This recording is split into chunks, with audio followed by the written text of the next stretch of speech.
JNR news కి స్వాగతం. Bulletin లో ముందుగా హెడ్లైన్స్. మల్కాజ్గిరి ఎంపీ ఈటెల రాజేందర్ విలేకరులతో ప్రసంగించారు.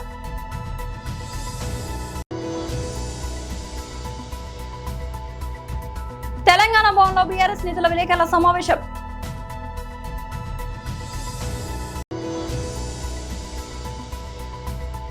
మాజీ మంత్రి YSRCP PAC member Poluboina Anil Kumar Yadav press meet.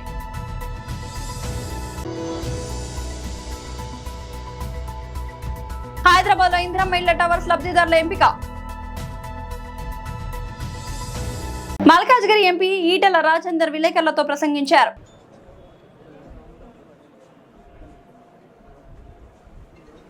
Telangana ప్రజలు రేవంత్ రెడ్డికి ఓట్లేసి గెలిపించిన కర్మానికి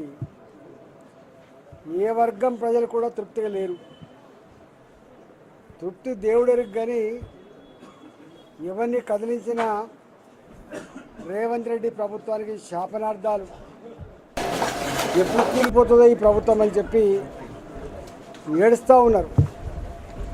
ఇది వాళ్ళ పొద్దున్నే మల్కాజ్గిరి నియోజకవర్గంలో ఆర్కేపురం చుట్టుపక్కల కాలనీలలో ఆ కాలనీ వాసులు పెద్ద మీటింగ్ పెడితే పోయినా 1965లో ఏర్పడ్డ కాలనీలు వెలిసిన అపార్ట్మెంట్లు ఇవాళ 22A కింద వేసింది సారు. మేము మా పిల్లలు ఏదైనా ఫారిన్ కంట్రీస్లో చదువుకోవడానికి పోతామని మా పిల్లల కోసం అని చెప్పి బ్యాంకు రుణం తీసుకుందామని పోతే ఇవాళ మీది 22A కింద ఉందని చెప్తున్నారు.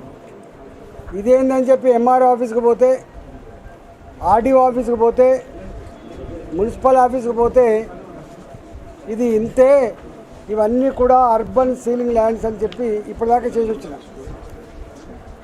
అక్కడి నుంచి ఇక్కడికి వచ్చిన ఇవాళ రేవంత్ రెడ్డి గారు ఇదంతా ఏదో కుట్ర, ప్రతిపక్షాలు కావాలని చేస్తున్నాయని చెప్పి ఇవాళ బుకాయించే ప్రయత్నం చేస్తున్నాడు. ఇది కుట్రనా, ఇది బుకాయింపా, ఈ ప్రతిపక్షాలు చేసేటువంటి రాద్ధాంతమా? నీకు దమ్ముంటే ప్రజాక్షేత్రంకి వస్తావా అని చెప్పి నీ సవాల్ చేస్తా ఉన్నా. అట్లాంటి ఇష్యూ ఇలా పాలిటెక్నిక్ ఇష్యూ. జనరల్గా ఎస్ఎస్సి తర్వాత ఐటీఐ కోర్సు 2 సంవత్సరాలు, పాలిటెక్నిక్ కోర్సు 3 సంవత్సరాలు, ఇంజనీరింగ్ 4 సంవత్సరాల కోర్సు ఇట్లా ఉంటాయి. ఇవాళ బ్యూటీ ఏంటంటే, పాలిటెక్నిక్ కాలేజ్ బ్యూటీ ఏంటంటే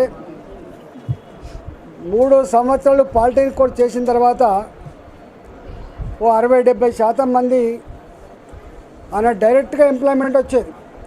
కంపెనీలలో పనిచేయడానికి ఇంజనీర్ల కంటే కూడా ఎక్కువ ప్రిఫర్ చేసేది పాలిటెక్నిక్ విద్యార్థులు మాత్రమే. పాలిటెక్నిక్లో ఎలక్ట్రికల్ కావచ్చు, సివిల్ కావచ్చు, మైనింగ్ కావచ్చు, ఇట్లా అనేక కోర్సులలో చదువుకోగానే ఉద్యోగాలు వచ్చేది. పాపం కొద్దిమంది మాత్రం ఇంకా పై చదువుల కోసం ఇంజనీరింగ్ కాలేజీలో జాయిన్ అవ్వడానికి పోయేది. పాలిటెక్నిక్ పూర్తి చేసిన తర్వాత 2వ సంవత్సరంలో నేరుగా వీళ్ళకి కోటా ఉంటుంది, ఎంట్రన్స్ అయితే కోటా ఉంటుంది. దాని ప్రకారంగా ఇంజనీరింగ్ కూడా పూర్తి చేసుకొని మరింత నిష్ణాతులైనటువంటి టెక్నీషియన్లుగా వీళ్ళు బయటకు వస్తారు. తెలంగాణ భవన్లో బీఆర్ఎస్ నేతల విలేకరుల సమావేశం. తెలంగాణ రాష్ట్రంలో అధికారంలోకి వచ్చి 1000 రోజులు అవుతుంది. 100 రోజుల్లో కాంగ్రెస్కు మీరు అవకాశం ఇచ్చి మమ్మల్ని అధికారంలో కూర్చోబెడితే, కేసీఆర్ను మీరు దించేస్తే 100 రోజుల్లో ఈ హామీలన్నీ కూడా మేము అమలు చేస్తామని చెప్పి అద్భుతంగా రంగురంగుల కళలతోన అద్భుతమైనటువంటి హామీలు ఇచ్చినారు.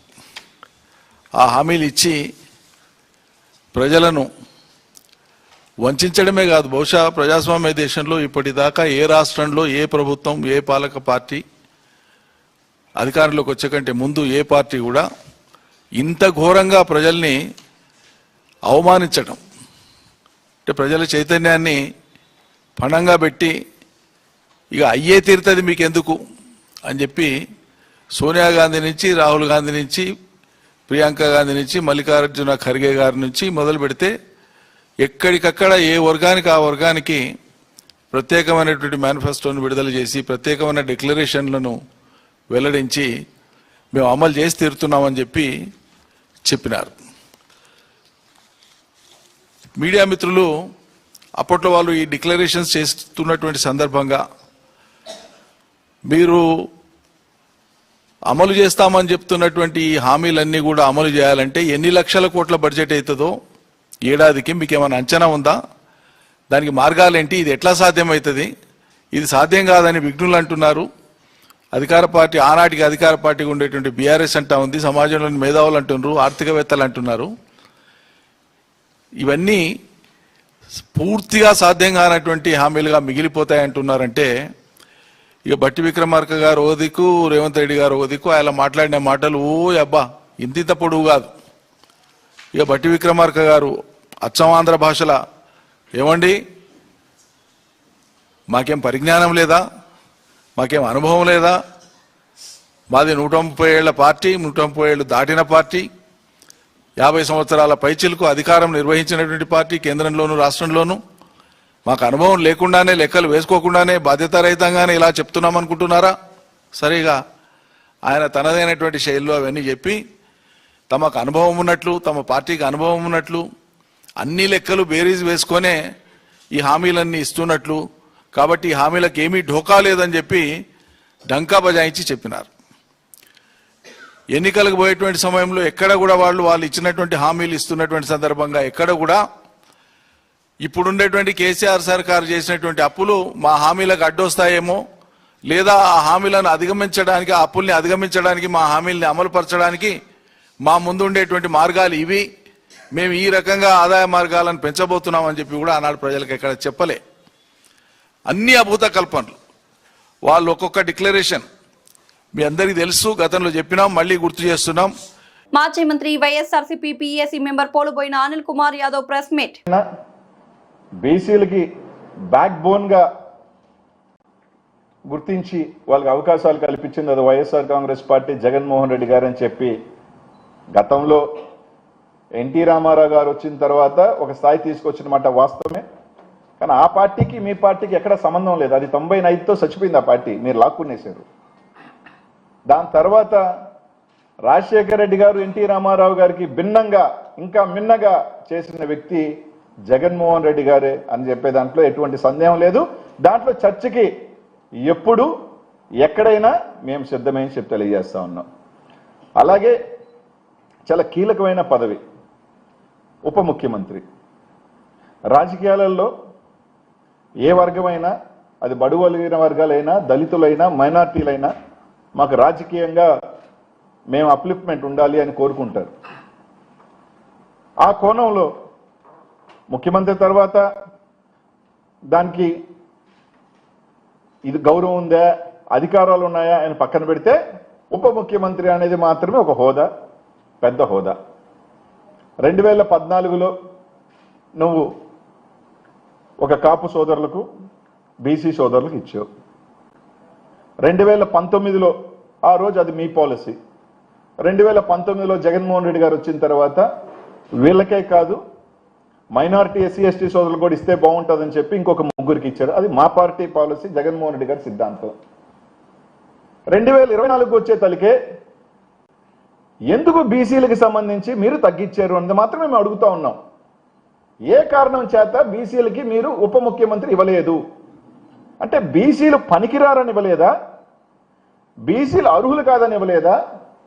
లేకపోతే ఎవరికైనా ఇబ్బంది కలిగిందని చెప్పి ఇవ్వలేదా అన్నది సమాధానం ఈరోజు దాదాపు 50% పైగా ఉన్న బీసీ సోదరులకి ఈరోజు మీరు సమాధానం చెప్పాల్సిన బాధ్యత మీ ముఖ్యమంత్రిగా మీ మీద ఉంది, పార్టీగా మీ మీద ఉందని మాత్రమే మేము అడుగుతా ఉన్నాం. దీన్ని వదిలేసి మాకు ఒక పాలసీ ఉంది అని చెప్పారు. ఆ పాలసీ ఏంటో చెప్పండి. ఏంటి మీ పాలసీ? బీసీలకి మేము ఇవ్వము అన్నది మీ పాలసీయా? ఈరోజు చాలామంది రాజకీయాల్లో బీసీలు కానీ అట్టడుగున వర్గాలు కానీ రాజకీయాల్లోకి రావాలి అంటే కొంతమందిని చూసుకుంటాం. అరే ఇంతమందికి వచ్చినాయి, మనం కూడా రాజకీయాల్లోకి వస్తే మనకి పదవులు వస్తాయని. ఈరోజు 14లో కానీ 19లో కానీ ఒక ఉప ముఖ్యమంత్రి వస్తే రానున్న పిల్లలు కూడా అరే మనకి బీసీలకి ఒక ఉప ముఖ్యమంత్రి ఇచ్చారు, ఇది కొనసాగుతుంది. మేము కూడా రాజకీయాల్లోకి వస్తే మాకు పదవులు వస్తాయని ఒక ఆలోచన, ఒక చైతన్యం వస్తుంది. నగరంలో ఎంతో కాలంగా ఎదురు చూస్తున్న ఇందిరమ్మ ఇళ్ల టవర్స్ లబ్ధిదారుల ఎంపిక ప్రక్రియకు రంగం సిద్ధమైంది. ఆగస్టు 28 నుంచి 31 వరకు 4 రోజుల పాటు పూర్తి పారదర్శకంగా లక్కీ డ్రా నిర్వహించనున్నట్లు అధికారులు ప్రకటించారు. ఈ ప్రక్రియ మొత్తాన్ని యూట్యూబ్, ఇతర సామాజిక మాధ్యమాల్లో ప్రత్యక్ష ప్రసారం చేయనుండడం గమనార్హం. హైదరాబాద్ క్యూర్ CURE పరిధిలోని 16 అసెంబ్లీ నియోజకవర్గాల్లో నిర్మించిన 7,340 ఫ్లాట్ల కోసం మొత్తం 60,720 దరఖాస్తులు అందాయి. వీటిని పరిశీలించిన అధికారులు 40,900 మందిని అర్హులుగా గుర్తించగా 19,820 దరఖాస్తులను వివిధ కారణాలతో అనర్హమైనవిగా తెలిచారు. అర్హులైన దరఖాస్తుదారుల నుంచే లక్కీ డ్రా ద్వారా లబ్ధిదారులను ఎంపిక చేయనున్నారు. ఈ ప్రక్రియపై housing board vice chairman VP Gautam మాట్లాడుతూ, లబ్ధిదారుల ఎంపిక అత్యంత పారదర్శకంగా జరుగుతుంది. మధ్యవర్తులను ఎట్టి పరిస్థితుల్లోనూ నమ్మవద్దు. డబ్బులు తీసుకుని ఫ్లాట్లు ఇప్పిస్తామని ఎవరైనా చెబితే మోసపోకండి. డ్రా ప్రక్రియను దరఖాస్తుదారులు, మీడియా ప్రతినిధుల సమక్షంలో నిర్వహిస్తున్నామని స్పష్టం చేశారు. మంత్రి పొంగులేటి శ్రీనివాసరెడ్డి సైతం ఈ వివరాలను వెల్లడించారు. రిజర్వేషన్ల ప్రకారం SC, ST, BC, దివ్యాంగులు, శానిటేషన్ వర్కర్లు కేటాయింపులు జరుపుతామని తెలిపారు.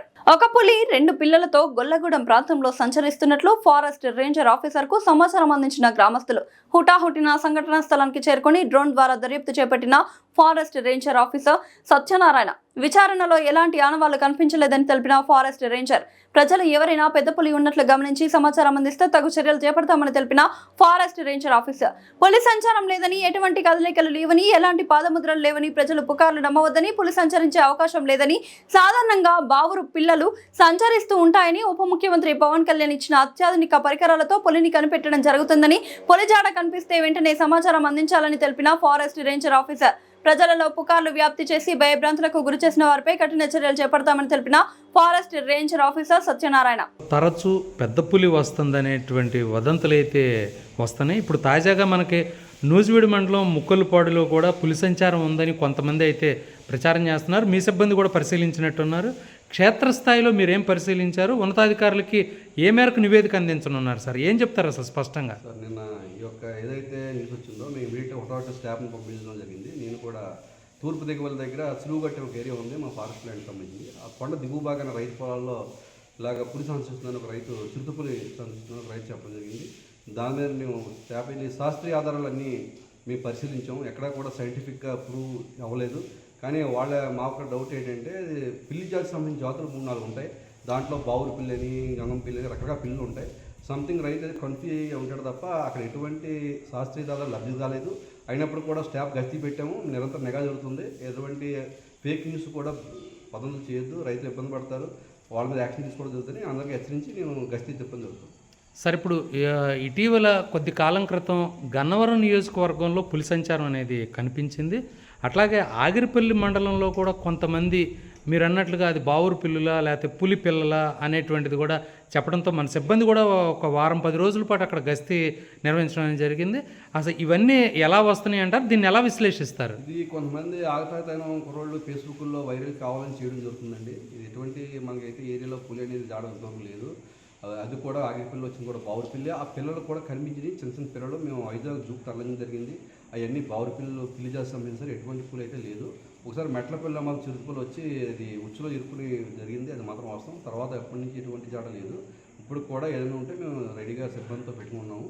దానికి సంబంధించిన ట్రాప్ కెమెరాస్ కానీ, పక్ మార్క్స్ కానీ, సైంటిఫిక్ ఆధారాలతో హనుమాన్ అనే ప్రాజెక్టు మన డిప్యూటీ సీఎం గారు లాంచ్ చేశారండి. ఆ ప్రాజెక్టులో భాగంగా మాకు వెహికల్స్ కానీ, జనం కానీ, సిబ్బంది కానీ ప్రత్యేకంగా ఉన్నారు. ప్రజలు ఎటువంటి భయపడాల్సిన అవసరం లేదు. మేము ఎప్పుడు కూడా చర్యలు తీసుకుంటాం. సార్, ఒక మాట స్పష్టంగా చెప్పండి. సాధారణంగా నూజివీడు నియోజకవర్గంలో ఉన్నటువంటి నూజివీడు, ముసునూరు, చాటరాయి, ఆగిరిపల్లి మండలాల్లో పులి కానీ అలాంటి జంతుజాలం ఏదైనా సరే ఇక్కడ సంచరించే అవకాశాలు ఉన్నాయి అంటారా? ఎంతవరకు లేదు. మనకి అడవి కనెక్ట్ అయ్యే కారిడార్ కూడా లేదు మనకి. ఇక్కడికి వచ్చే క్రమంలో చాలా గ్రామాలు, చాలా మండలాలు దాటుకుని రావాలి. ఈ క్రమంలో ఎక్కడో మనకు ట్రెస్డ్ అవుతుంది. కానీ ఇక్కడికి వచ్చే న్యూస్ అన్ని వదంతులు కావాలని చేసేయండి. ఇటువంటి అలాంటి ఎవరైనా ట్రెస్డ్ అయితే మేము వాళ్ళని చర్యలు తీసుకుంటాం. Okay, thank you sir. బీసీల హక్కుల కోసం ఐక్య పోరాటం. బీసీలకు జనాభా ప్రాతిపదికన న్యాయమైన వాటా దక్కే వరకు ఐక్యంగా పోరాటం కొనసాగించాలని తెలంగాణ శాసనసభ మాజీ స్పీకర్ మధుసూదనాచారి పిలుపునిచ్చారు. బీసీల వాస్తవ జనాభా, వారికి జరుగుతున్న అన్యాయం వెలుగులోకి రావాలంటే దేశవ్యాప్తంగా కులగణన నిర్వహించాల్సిన అవసరం ఉందని ఆయన తెలిపారు. హైదరాబాద్లోని ఇందిరా పార్క్, ధర్నా చౌక్ లో బీసీల హక్కుల కోసం నిర్వహించిన కార్యక్రమంలో ఆయన మాట్లాడారు. కులగణనతోనే బీసీలకు న్యాయం, బీసీల అభ్యున్నతికి విద్య, ఉపాధి, రాజకీయ ప్రాతినిధ్యం అత్యంత కీలకమని మధుసూదనాచారి అన్నారు. జనాభా ప్రాతిపదికన బీసీలకు తగిన వాటా కల్పించాల్సిన బాధ్యత పాలకులపై ఉందన్నారు. బీసీల హక్కుల సాధనకు అన్ని బీసీ సంఘాలు, ప్రజా సంఘాలు ఐక్యంగా ఉద్యమించాలని పిలుపునిచ్చారు. ప్రజాస్వామ్యంలో ప్రజల సమస్యలను పరిష్కరించడం ప్రభుత్వాల బాధ్యత అని తెలిపారు. సంపూర్ణంగా చెల్లించేవాళ్ళు, కానీ ఈరోజు ఆ ఫీజు రియంబర్స్మెంట్ కేవలం ఒక సీలింగ్ పెట్టి 30,000 రూపాయలు మాత్రమే ఇచ్చే ప్రయత్నం చేస్తున్నారు. ఇది వాస్తవంగా చెప్తే మామూలు సబ్సిడీ. ఇది విద్యార్థులు ఎంతో ఆశతోటి, ఎందుకంటే ముఖ్యమంత్రి గారు స్వయంగా చెప్తున్నాడు ఏంటంటే, నేను క్వాలిటీ ఎడ్యుకేషన్ ఇస్తా, నాణ్యమైన విద్యను ఇస్తా, ఇంగ్లాండ్ అమెరికాలో ఉన్నటువంటి యూనివర్సిటీల్లో అక్కడి నుంచి తీసుకొచ్చి నేను నైపుణ్యాన్ని కల్పిస్తా అని చెప్పేదానికన్నా ముందు విద్యార్థుల్లో ఏదైతే ప్రవేశం వస్తుందో, కళాశాలలో ఉన్నత విద్యలో వస్తుందో వాటిని తప్పకుండా వాళ్ళకు అర్హత కలిగించే విధంగా చేయాలి. ఆర్థికమైన ఇబ్బందులు ఉండి తల్లిదండ్రులు కూడా చేయలేస్తూ ఉన్నారు. ప్రభుత్వము ఆయన ఏమంటున్నాడే, వచ్చే నేను నేరుగా విద్యార్థుల ఖాతాల్లోనే వేస్తాను అంటే తప్పించుకోవడం ప్రయత్నం మాత్రమే. ఇంకో పక్క యజమాన్యాలేమో మా గత 3 సంవత్సరాల నుంచి మాకు రావాలి కదా, మరి పిల్లల దగ్గర విధానం వసూలు చేసుకోవాలా అంటే రేపు రాబోయేటటువంటి విద్యార్థులందరికీ కూడా ఎన్ఓసి చాలా ఇబ్బంది అయ్యే అవకాశం ఉంటుంది. అందుకనే ప్రభుత్వము ఒక పక్క ఎస్సీ ఎస్టీ వర్గాల వాళ్ళకు వేరే ఉంది, బీసీ ఏదైతున్నారో బీసీలో ఉన్న వాళ్ళు ఇంకా బాగా ఆర్థికంగా ఉన్నారు. అలాగే కొంతమంది ఆర్థికంగా వెనుకబడిన వాళ్ళు ఉన్నారు. అంటే ఇలాంటి వాళ్ళ యొక్క తల్లిదండ్రి కట్టలేని పరిస్థితిలో ఉంటే విద్యార్థులు బలైపోయే అవసరం. అందుకే నేను ప్రభుత్వాన్ని చెప్తున్నాను, మీరు విద్యార్థులతో తగాదా పెట్టుకోకండి. ఏ ప్రభుత్వం కూడా ఇంతవరకు విద్యార్థులతో తగాదా పెట్టుకుందో ఆ ప్రభుత్వం మనుగడ కొనసాగించలేదు. అందుకనే ప్రభుత్వం శశిభిషలు లేకుండా, ఏ రకమైనటువంటి ఒక రెండవ ఆలోచన లేకుండా వెంటనే ఫీజు బకాయిలన్నీ కూడా చెల్లించి విద్యార్థులు ఒక విశ్వాసం కల్పించాలని, రాబోయే పరీక్షలు ఆత్మవిశ్వాసంతో రాయగలగాలి. అంతేగాని విద్యార్థుల్లో సంశయం ఉండి మళ్ళా రేపు ఎన్ఓసి రాకపోతే నేను పరీక్ష రాయకపోతే ఎట్లా అనేటువంటి సంశయం రావద్దని ప్రభుత్వం వెంటనే నిర్ణయం తీసుకొని మంచి ఆలోచన చేయాలని నేను కోరుతున్నాను. ఎందుకంటే ముఖ్యమంత్రి గారు మీరే దీనికి మంత్రి శాఖ, అందుకనే దీంట్లో 2 రకాలైనటువంటి మాటలు మాట్లాడడం సరైనది కాదు. ఏదైనా ఒకటి ప్రభుత్వం కానీ ముఖ్యమంత్రి కానీ స్పష్టంగా ప్రకటన చేయాలి. యజమాన్యం వైపున్నారా లేక పిల్లల వైపున్నారా, ఆ రకమైనటువంటి ఒక డైలమా లేకుండా ప్రభుత్వం వెంటనే తీసుకోవాలని, లేని పక్షంలో విద్యార్థుల యొక్క ఉద్యమాలు ఇంకా బాగా బలపడే అవకాశం ఉంది. విద్యార్థులు పెద్ద ఎత్తున ఆందోళన దిగే అవకాశం ఉంది. రాజకీయ పార్టీలు కూడా రేపు రాబోయే అసెంబ్లీలో దీన్ని ఒక సమస్యగా తీసుకొని ప్రధానంగా చర్చించే అవకాశం ఉంటుంది. అందుకనే ముఖ్యమంత్రి చొరవ తీసుకొని వెంటనే ఈ బకాయిలు చెల్లించాలని నేను మనసారా కోరుతున్నాను.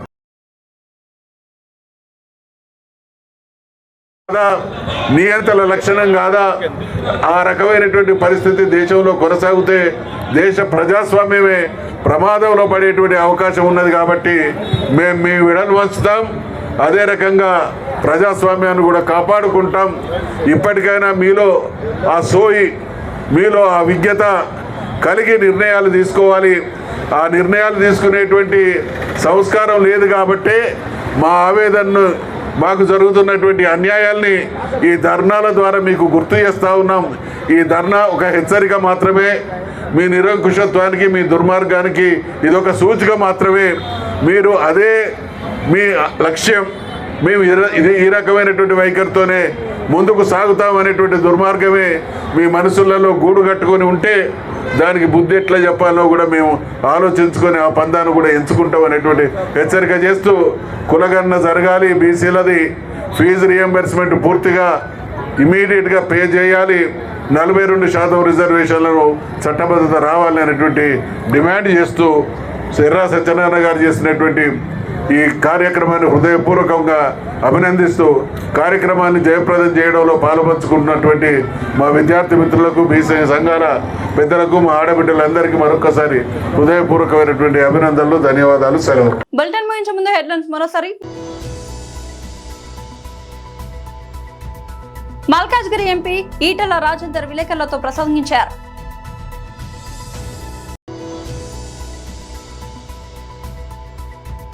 తెలంగాణ భవన్లో బీఆర్ఎస్ నేతల విలేకరుల సమావేశం.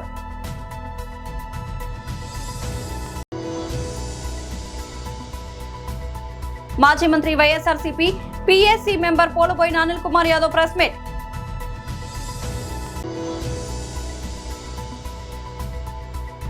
హైదరాబాద్ లో ఇందిరమ్మ ఇళ్ల టవర్స్ లబ్ధిదారుల ఎంపిక.